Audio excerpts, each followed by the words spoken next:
Hello, good evening, and welcome one and all present, my dear learners, in the platform of the Pinnacle Academy with me, Aniket. Today is our first class of class ninth poetry, and I have been selected the first poetry, that is The Road Not Taken.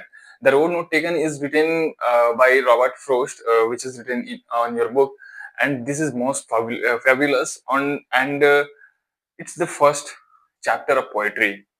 The Road Not Taken. इसका जो हिंदी होता है वो होता है कि वो रास्ता जो नहीं लिया गया। ठीक है।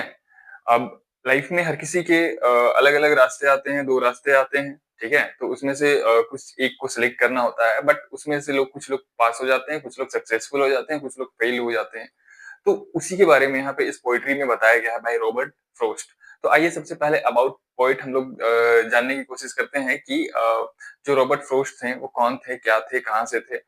ठीक है, उनका पूरा नाम क्या था, जो कि आपके एग्जाम में भी पूछा जाता है। तो सबसे पहले देखते हैं Robert Lee frost. Robert Lee frost इनका पूरा नाम था। ठीक है, इसको आप याद रखेंगे क्योंकि कभी कभी ये एग्जाम में आपको देखा गया है कि पूछा गया है what is the full name of Robert Frost, what is the proper name. Okay, so Robert Lee Frost is the full name of Robert Frost, who has written the poem The Road Not Taken, was an American poet. So who was he? He was an American poet. Okay, so America के रहने वाले ये एक poet थे and what was his popularity? So his works were published in USA after published in England. देखिए, आपको एक चीज जान करके यहाँ पे थोड़ी सी हैरानी होनी चाहिए और होगी भी। ठीक है, क्यों होगी और क्या होगी वो मैं आप लोगों को बताता हूँ कि यहाँ पे जो लिखा हुआ है his works were published in USA after published in England because of the depiction of rural New England in his poetry. इस रूरल न्यू इंग्लैंड को आप अच्छे से याद रखेंगे। ठीक है, रूरल न्यू इंग्लैंड जो है वो अमेरिका में है, इंग्लैंड में नहीं है। ठीक है, इंग्लैंड एक अलग कंट्री है जो कि आपका यूनाइटेड किंगडम के अंदर में यूरोप में आ जाता है, और रूरल न्यू इंग्लैंड जो है ये रूरल न्यू इंग्लैंड, ठीक है, ये आपका आ जाता है अमेरिका में, अमेरिका के ही एक शहर है। तो यहाँ पे क्या बोला जा रहा है कि his works published in US. US में तो पब्लिश होता था, लेकिन पहले पब्लिश होता था इंग्लैंड में। ठीक है, पहले इंग्लैंड में पब्लिश होता था, जिस उसके बाद ये पब्लिश होता था यूएस में। अब यूएस में पब्लिश होता था चाहे इंग्लैंड में पब्लिश होता था पहले, इससे क्या फर्क पड़ता है? देखिए, फर्क ये पड़ता है कि वो एक्चुअल में अमेरिका के रहने वाले थे। ठीक है,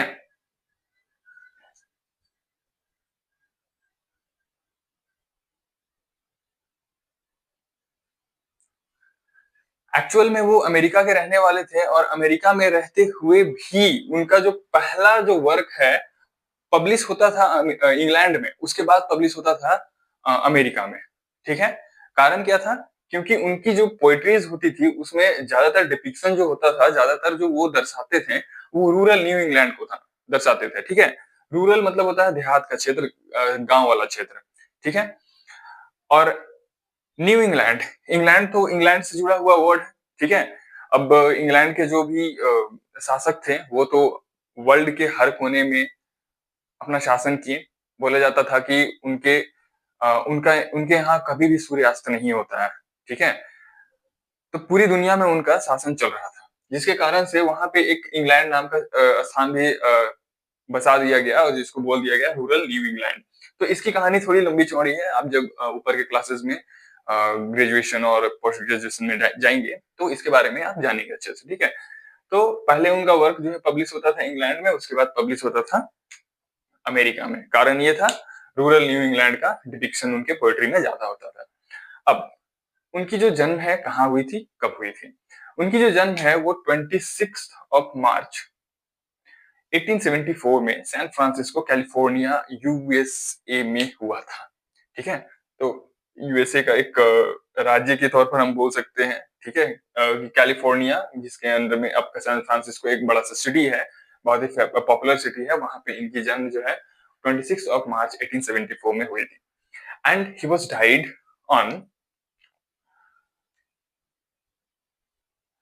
जनवरी 29, 1963 in Boston, Massachusetts, United states of America. Massachusetts एक बहुत ही पॉपुलर एरिया है, बहुत ही पॉपुलर जगह है। मैसाचुसेट्स यूनिवर्सिटी जो है वो बहुत ही ज्यादा पॉपुलर है इन regarding of education. So let me see that what award he won. He won Pulitzer Prize for Literature.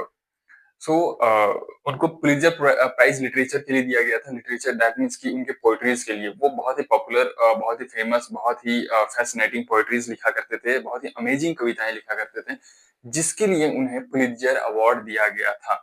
अब पुलित्जर अवार्ड जो है वो जोसेफ पुलित्जर नाम के एक जर्नलिस्ट थे, पत्रकारिता करने वाले एक पत्रकार थे, ठीक है, जो काफी सारा वसीयत अपने पीछे छोड़ करके गए थे। और उस बहुत सारे छोड़े हुए वसीयत के आधार पर ही एक अवार्ड की स्थापना की गई, that is called Pulitzer award, जो कि जोसेफ पुलित्जर यानी कि उनके टाइटल से लिया गया, पुलित्जर, ठीक है। इसकी स्थापना 1917 में की गई थी, ठीक है, 1917 में।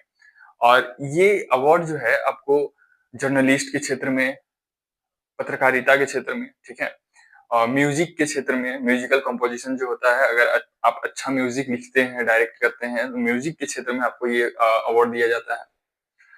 और साथ ही साथ आपको लिटरेचर के क्षेत्र में भी ये अवार्ड दिया जाता है। और इस अवार्ड के साथ में आपको $15,000 का भी एक पुरस्कार राशि दिया जाता है, ठीक है, $15,000 का भी एक पुरस्कार राशि, जो कि अमेरिका में ही ऑर्गेनाइज कराया जाता है। और ये पूरे वर्ल्ड से सिलेक्टेड जो भी पार्टिसिपेंट्स होते हैं म्यूजिक के क्षेत्र के, या फिर आपके हो गए, बोल सकते हैं जर्नलिस्ट के क्षेत्र के, या फिर लिटरेचर के क्षेत्र के, तो इन लोगों को साल में एक बार ये ऑर्गेनाइज करा करके दिया जाता है, ठीक है। तो चलिए अब हम लोग देखते हैं पोएट्री की पोएट्री क्या है, ठीक है। So now let we come to the poem that the road not taken. तो चलिए सबसे पहले मैं आप लोगों को समझा देता हूँ द रोड नोट टेकन का मतलब क्या होता है। तो आप लोगों को पता ही है कि रोड का मतलब होता है सड़क, ठीक है। So the meaning of the road is called सड़क इन हिंदी,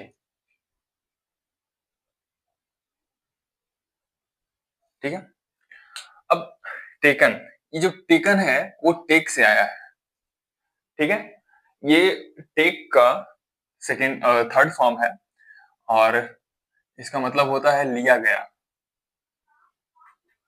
लिया गया, ठीक है। ये परफेक्ट टेंस का वर्ड है, ठीक है। तो the road not taken is written by Robert Lee Frost, was an American poet. The road not taken यानी कि जो रास्ता नहीं लिया गया, वो रास्ता जो नहीं लिया गया। तो सबसे पहले मैं आप लोगों को कुछ पढ़ करके यहाँ पे अबाउट पोम बता देना चाहूंगा कि क्या है, ठीक है। तो यहाँ पे बोला गया है, this well known poem is about making choices. Choice मतलब होता है चुनाव, ठीक है, कि आप कैसा चुनाव करते हैं, कैसा सिलेक्शन करते हैं अपने लाइफ में किसी भी चीज को लेकर के। And the choices that shape us, और वो जो चुनाव करते हैं, जो भी क्षेत्र को लेकर के आप चुनाव करते हैं, वो क्षेत्र का जो भी चुनाव होता है वो आपको शेप करता है, बनाता है, ढालता है, ठीक है। अगर बाय द वे मान लीजिए कि आप पढ़ाई कर रहे हैं और स्टडी के फील्ड में आप बहुत आगे जाना चाहते हैं, रिसर्च करना चाहते हैं, साइंटिस्ट बनना चाहते हैं, तो आपको वो फील्ड सिलेक्ट करना पड़ेगा, that field is called scientific और द एजुकेशनल फील्ड। तो उस फील्ड से रिलेटेड आपको जो भी जानकारियां हैं वो आपको मिलेगी, दी जाएगी, आप अर्न करेंगे, लर्न करेंगे, देन आप अपने लाइफ को एक अच्छे मुकाम में पहुंचाएंगे, एक अच्छा शेप देंगे, ठीक है। लेकिन वहीं पे हो सकता है कि आप कुछ दूसरा रास्ता सेलेक्ट कर लेते हैं एजुकेशन के अलावा, और दूसरे रास्ते में चले जाते हैं, तो हो सकता है कि आप उतना अच्छा नहीं कर पाए जितना कि आप अपने चॉइस को लेकर के फिक्स थे, कर सकते थे एजुकेशन के फील्ड में, ठीक है। Robert Frost was an American poet who writes simply but insightfully. तो रॉबर्ट फ्रोस्ट के बारे में यहाँ पे बोला जा रहा है कि वो एक अमेरिकन पोएट थे, लेकिन वो बहुत सिंपल सा, साधारण सा कविता लिखते थे। सिंपल साधारण होने के बावजूद भी उनकी जो कविता थी वो बहुत इंसाइटफुली होती थी, ठीक है। तो जैसा कि आप लोग यहाँ पे ये कविता को भी देख करके समझ सकते हैं, ठीक है, कि कितना इंसाइटफुली है ये। इंसाइटफुली कहने का मतलब है कि व्यवहारिक रूप से, व्यवहारिक रूप से कहने का मतलब है कि जो जनरल लाइफ हम लोग जीते हैं, ठीक है, नॉर्मल सी लाइफ जो हम लोग जी रहे हैं, उस लाइफ लाइफ से रिलेटेड ये कविताएं लिखा करते थे, सिंपल साधारण होती थी लेकिन बहुत बहुमूल्य, बहुत ही व्यवहारिक होती थी। ठीक है। अबाउट कॉमन ऑर्डिनरी एक्सपीरियंसेस, जो कि बहुत ही साधारण सा और बहुत ही ऑर्डिनरी एक्सपीरियंस होता था। ठीक है, हम लोग लाइफ में कोई भी चीज एक्सपीरियंस कर लिए, उसको उठा करके कोई एक कविता लिख दिए, कहानी लिख दिए, लेकिन उस कविता को, कहानी को पढ़ने के बाद में लोगों को ये समझ में आता है कि अरे नहीं, ये कविता तो मेरे लाइफ से रिलेटेड है, या फिर हमारे लाइफ से रिलेटेड है, या हमारे सोसाइटी से रिलेटेड है, जो हमें अच्छे से सिखा रहा है कि हम क्या करते हैं, नहीं करते हैं, क्या करना चाहिए और नहीं करना चाहिए। ठीक है। So this pome is related only about the choices, that what you choose in your life and how you shape your future. Okay, so this poetry is about 20 lines. I think it's 20 lines poetry, and here is on the board 10 lines. And first of all, we deal these two stanzas on the board. So let me come. Two road diverged in a yellow wood. Yellow would कहने का मतलब क्या है? Yellow would कहने का मतलब है कि वो जो सड़क है, रास्ता है, ठीक है, मान एक एग्जांपल के तौर पर देख लीजिए आप कि इस तरीके से आप यहाँ पे ये सड़क है, ठीक है, इस तरीके से यहाँ पे दो सड़क है, टू रोड्स बोला गया है ना, तो इसको हम लोग बनाते हैं फर्स्ट रोड, इसको बना देते हैं हम लोग सेकेंड रोड।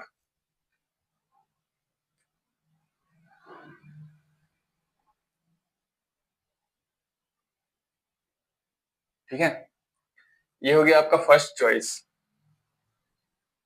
ये हो जाएगा आपका सेकंड चॉइस। ठीक है, लाइफ में आपका ये फर्स्ट चॉइस, ये सेकंड चॉइस, इधर से आप चलते हुए जा रहे हैं। ठीक है, अब दोनों में से कौन सा रास्ता चूज करना है हम लोग कविता पढ़ करके समझते हैं। Two roads diverge in yellow wood, यानी कि दो रोड है, आप इधर से चलते हुए जा रहे हैं, दो रोड है जो कि येलो वुड में डिवाइडेड है। येलो वुड ये कहने का मतलब है कि पीली लकड़ी में डिवाइडेड नहीं है। येलो वुड कहने का मतलब है यहाँ पे ये है कि जो रोड है वहां पे पत्ते बिखरे पड़े हैं पीले, ठीक है, सूखे, ठीक है, सूखे नहीं, सूखे तो बहुत ही ब्राउन टाइप से थोड़ा नजर आते हैं या फिर कुछ और कलर, लेकिन पीले कलर के पत्ते बिखरे हुए हैं। ठीक है, और ये जो रास्ता है वो जंगल से होकर के गुजर रहा है। ठीक है, and sorry I could not travel both. आगे जाकर के देखते हैं कि आगे टू येलो रोड्स हैं, लेकिन इन दोनों में वो ट्रेवल नहीं कर सकते हैं। ठीक है, इंसान एक, रास्ता दो, दोनों में तो आप ट्रेवल नहीं कर सकते हैं। ठीक है, तो वो बोलते हैं and I sorry I could not travel both, यानी कि दोनों ही रास्ते पर मैं नहीं चल सकता हूँ। ट्रेवल मतलब कि यात्रा करना होता है। ठीक है, ट्रेवल करना मतलब कि यात्रा करना, यानी कि दोनों रास्ते पर मैं यात्रा नहीं कर सकता हूँ। And be one traveler long I stood, और एक ट्रेवलर होने के कारण, यानी कि एक यात्री होने के कारण, ट्रेवलर मतलब होता है यात्री, एक यात्री होने के कारण दो रास्ते को देख करके मैं काफी देर तक वहां पे खड़ा रहा। एंड बी वन ट्रेवलर, एक यात्री होने के कारण, लॉन्ग आई स्टूड, मैं वहां बहुत देर तक खड़े रहा। And looked down one as far as I could, और दोनों ही रास्ते को वो क्या करते हैं, देखते हैं, बहुत गौर से देखते हैं। ठीक है, और देखते हैं कि दोनों ही रास्ते में जो सड़क है वो मुझे कितनी दूर तक दिखाई दे रही है, how far I could see to where it bent in the undergrowth. और ये वहां खड़े होकर के देख रहे हैं कि मैं कितने दूर तक रास्ते को देख सकता हूँ, यानी कि कौन सा रास्ता है जो मेरे लिए सीधा सरल साधारण होगा और मैं उस रास्ते पर चल करके जा सकता हूँ, और वो रास्ता कहाँ पर जा करके मुड़ता है। ठीक है, अब मुड़ने के बाद यहाँ पे अंडर ग्रोथ बोला गया, अंडर ग्रोथ कहने का मतलब है कि वो रास्ता कहाँ पे जा करके मुड़ता है आगे। ठीक है, क्योंकि हो सकता है कि ये रास्ता अगर आप सिलेक्ट कर लिए तो यहाँ पे हो सकता है कि यहाँ पे आपको टर्निंग दिख रहा है, लेकिन यहाँ के आगे आपको नहीं दिख रहा है, तो यहाँ के बाद ये रास्ता कुछ इस तरीके से मुड़ा हुआ हो। ठीक है, हो सकता है कि ये रास्ता यहीं पे खत्म हो गया हो। ठीक है, क्योंकि आपको यहीं तक दिखाई दे रहा है ना, तो कुछ ऐसा वो सोच रहे हैं कि वो रास्ते पर मैं देख रहा हूँ कि वो रास्ता कहाँ तक मुझे दिखाई देता है। Then took the other just, then took the other just as fair. और उसके बाद फिर वो पहले रास्ते को देखने के बाद दूसरे रास्ते को देखते हैं, ठीक है, कि दूसरा रास्ता मुझे कहाँ तक दिखाई दे रहा है। जैसे वो पहले रास्ते को देखें, जितना दूर तक दिखाई देता है और फिर वो कहाँ पे जाकर के मुड़ता है, रास्ता खत्म हो जाता है या फिर उसके आगे भी रास्ता है, ये देखने की कोशिश करते हैं वो पहले चॉइस में। तो वैसा ही वो दूसरे स्टांजा में शुरुआत में बोला गया है कि दूसरे रास्ते को भी वो उसी तरीके से देखते हैं। बोल क्या रहे हैं, then took the other just as fair. और उसके बाद वो दूसरे रास्ते को देखते हैं, ठीक है, क्योंकि वो रास्ता उनको क्या लग रहा था कि ये रास्ता अच्छा है, ये रास्ता साफ है, ये रास्ता क्लीन है, इस रास्ते पर चलना चाहिए, ठीक है, ऐसा कुछ वो सोच रहे हैं। And having perhaps the better claim. और वो क्या बोलते हैं कि दूसरे रास्ते को चुनना एक बेटर क्लेम होगा, ठीक है। तो क्या बोलते हैं कि दूसरे रास्ते को चुनना एक बेटर क्लेम होगा। बेटर क्लेम यानी कि दूसरे रास्ते को मुझे चुन करके जाना चाहिए, क्योंकि क्या है, जस्ट एज फेयर, ये रास्ता क्या है, मुझे उतना दूर तक दिखाई दे रहा है जितना कि मैं फर्स्ट रास्ते को देख सकता हूँ, यानी कि उससे भी कहीं आगे दिखाई दे रहा है उनको, ठीक है। तो हो सकता है कि जो दूसरा रास्ता है वो मेरे लिए बेटर क्लेम होगा, ऐसा रॉबर्ट फ्रॉस्ट बोल रहे हैं। Because it was grassy and wanted wear. देखिए यहाँ पे क्या बोला जा रहा है, पहले रास्ते को वो क्या बोलते हैं कि वीरान, सुनसान, बिखरे हुए पत्ते, पीले सूखे हुए, मुरझाए हुए पत्ते, जहां पे लोग जा रहे हैं या नहीं जा रहे हैं वो कुछ पता नहीं चल रहा है। लेकिन दूसरे रास्ते के बारे में वो क्या बोलते हैं कि it will be my best choice. क्यों बोलते हैं, because it was grassy and wanted wear. क्योंकि ये जो सेकेंड वाला चॉइस था, सेकेंड वाला रास्ता था, वो ग्रासी था, यानी कि उस रास्ते में घास निकले हुए थे, ठीक है, और ऐसा लग रहा था मानो कि उसी रास्ते पर मुझे चलना चाहिए, ऐसा वो रॉबर्ट फ्रॉस्ट बोल रहे हैं। Though, as for that, the passing there had warned them really about the same. उसके बाद यहाँ पे वो क्या बोलते हैं, though as for the passing there, वो अभी यहाँ पे क्या हो रहा है देखिए, बता रहा हूं मैं आपको। यहाँ पे वो पहले रास्ते को उतना दूर तक देख पा रहे हैं, ठीक है, जितना दूर तक वो देखना चाहते हैं, लेकिन दूसरे रास्ते को वो देखते हैं और क्या बोलते हैं कि ये रास्ता ज्यादा साफ है, ज्यादा क्लीन है, ज्यादा ग्रासी है, और मुझे इस रास्ते को चुनना चाहिए क्योंकि ये मुझे पहले रास्ते से ज्यादा दूर तक दिखाई दे रहा है, ठीक है। और वो क्या बोलते हैं फिर कि though as for that the passing there had worn them really about the same. वो क्या बोलते हैं कि ये जो दूसरा रास्ता है मेरे लिए बेटर क्लेम हो सकता है, बेटर चॉइस हो सकता है, और यहाँ से लोग गुजरे हुए भी हो सकते हैं, ठीक है। क्या बोल रहा है, पासिंग देयर, पासिंग देयर यानी कि वहां से पास होने का कुछ और भी रास्ता हो सकता है, ठीक है। पासिंग देयर यानी कि उसका सब्स्टिट्यूट रास्ता हो सकता है। तो उस रास्ते से होकर के मैं अलग अलग फील्ड में अलग अलग रास्ते से होकर के अपने डेस्टिनेशन तक जा सकता हूँ, ऐसा वो यहाँ पे क्लेम करते हैं। Had worn them really about the same. और वो ऐसा बोल रहे हैं कि इसको चुनना मेरे लिए अच्छा होगा क्योंकि ये रास्ता जो है वो मुझे चुनना चाहता है, ठीक है। वो इस रास्ते को चुन करके वो बोल रहे हैं कि ये भी रास्ता मुझे चुनना चाहता है जैसा कि मैं चाह रहा हूँ, ठीक है। ओके, तो अब आइए हम लोग लास्ट का जो 10 लाइन बचा हुआ है उसको हम लोग देखते हैं। And what is it saying here, that and both the morning equally lay in leaves no step had trodden black. देखिए उन्होंने अभी क्या बोला था कि ये जो दो रास्ता है, दो रास्ते में से किसी एक पर मैं चल सकता हूँ क्योंकि इंसान मैं एक ही हूँ। बहुत देर तक वो खड़े होकर के सोचने के बाद बोलते हैं कि नहीं, सेकंड वाला रास्ता मेरे लिए अच्छा चॉइस होगा क्योंकि वो रास्ता कैसा है, ग्रासी है, ठीक है, यानी कि घास से भरा हुआ है और वो चलने लायक है उनके अनुसार, ठीक है। अब यहाँ पे वो क्या बोलते हैं, and both the morning equally lay and leaves no step had trodden black. Leaves यहाँ पे पत्तों के बारे में बात कर रहे हैं, घास के बारे में बात नहीं कर रहे हैं वो, ठीक है। वो क्या बोलते हैं कि जो मॉर्निंग है, सुबह का जो सूरज है, वो प्रकाश दोनों ही रास्ते पर सेम एक जैसा पड़ता है, ठीक है। उस प्रकाश के पड़ने से क्या पता चल रहा है कि जो पहले वाले रास्ते में पत्ते गिरे हुए थे वो रास्ते में अभी तक कोई नहीं चला है। कैसे पता चला उनको, क्योंकि वो बोल रहे हैं कि in the leaves no step had trodden.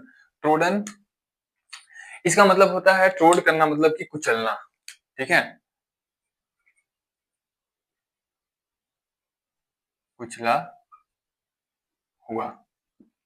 तो ये क्या बोलते हैं कि दोनों ही रास्ते पर सूरज की जो प्रकाश है वो सेम पड़ रही है, एक जैसी पड़ रही है, लेकिन जो पहले वाले रास्ते पे पत्ते गिरे हुए हैं उस पर कोई भी नहीं चला है, क्योंकि वो पत्ते जो है वो कुचले हुए नजर नहीं आ रहे। ठीक है, यानी कि जब हम चलेंगे घास में या पत्ते के ऊपर में तो वो पत्ता या तो साइड हो जाएगा हवा के कारण से, हमारे आहट के कारण से, या आहट से, ठीक है, हवा से, या फिर वो पत्ता के ऊपर अगर हम चलते हैं तो वो थोड़ा सा कुचल जाएगा। तो वो बोल रहे हैं कि ऐसा पहले वाले रास्ते में नहीं था कुचला हुआ। ओ, आई kept the first for another day. तो ठीक है, पहले रास्ते को मैं किसी और दिन के लिए रखता हूँ। ठीक है, ओ, आई kept the first for another day. मैंने पहले रास्ते को किसी और दिन के लिए रखा कि किसी और दिन उस रास्ते पर चल लूंगा मैं। Yet knowing how way leads on to way, यहाँ तक कि वो ये भी जानते थे कि वो जो रास्ते हैं वो एक रास्ता दूसरे रास्ते को किस तरीके से लीड करता है। अब एक एग्जांपल मैं आप लोगों को देता हूँ। मान लीजिए कि यहाँ पे जो ये दोनों रास्ते हैं, ठीक है, आगे चल करके क्या भरोसा है कि ये जो पहला रास्ता है वो यहाँ के बाद से कुछ इस तरीके से मुड़ जाए, इस तरीके से, और जा करके इसी रास्ते में इस तरीके से मिल जाए और कुछ इस तरीके से एक नया रास्ता निकाल दे। ये भी तो हो सकता है कि ये रास्ता जो है कुछ इस तरीके से चला जाए और पहले वाले रास्ते से मिल करके यहाँ पे ये अगला रास्ता निकाल दे। या फिर ये भी हो सकता है कि ये रास्ता आगे चल करके ब्लॉक हो जाए। ठीक है, कुछ भी हो सकता है, रीजन कुछ भी हो सकता है यहाँ पे। ठीक है, लेकिन उनके कहने के अनुसार यहाँ पे क्या हो रहा है कि yet knowing how way leads on to way, वो जानते हैं कि एक रास्ता दूसरे रास्ते को किस तरीके से लीड करता है। I doubted if I should ever come back, तो वो क्या बोलते हैं कि मुझे डाउट है, यानी कि शक है, संदेह है। ठीक है, किस चीज का संदेह है? आई doubted if I should ever come back, मुझे संदेह है कि मैं फिर दोबारा यहाँ पर वापस आ पाऊंगा। हो सकता है ये जो रास्ता यहाँ पे है, ठीक है, ये रास्ता आपको कुछ इस तरीके से बहुत आगे इधर ले जाए, आप उस रास्ते में कभी मिल ही ना पाए पहले वाले रास्ते में।